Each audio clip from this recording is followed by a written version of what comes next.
dhaqaalaha markii laga hadlayo dadka ugu badan dhaqaalaha ka hadlay ama ugu ra'yi wanaagsan waxaa ka mid ah Robert Kiyosaki ninka la yiraahdo oo qoray buug la yiraahdo Rich Dad Poor Dad ama aabaha faqiirka iyo aabaha taajirka. buugga garbadkiisa koowaad wuxuu cinwaankiisa marka Rich laga soo laabto uu kaga dhigay maxay taajiriinta ilmahooda u sheegaan aysan u sheegin faqiiriinta ilmahooda. markaad gedgedisid buugga ama ra'yiyadooda inta taajiriinta ah ra'yiyadooda la gedgediyo waxaa kuu soo baxaysa hal shay oo kaliya inay taajiriinta ilmahooda ay kala dardaarmaan ay baraan ay ku dadaalaan inay fahmaan halka faqiiriinta aysan target aysan saareenin wantigaas ay taajiriinta ay target ka saaraan. wantiga wuxuu yahay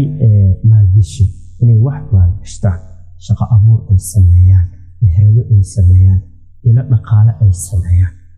taasaa qofka taajirka ah ka dhigaysa ilmihiisa ama asaga naftirkiisa inuu taajir noqdo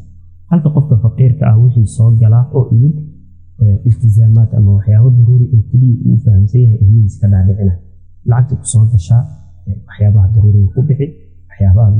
daruuriga halka muhiimadda uu faqiirka daruuriga uu muhiimadda siinayo taajirka wuxuu muhiimadda koowaad uu siinayaa sidii shaqo abuur ama maalgelin uu ku sameyn lahaa. farqiga ugu horeeyo ugu muhiimsan ee dadka kala duwan wuxuu yahay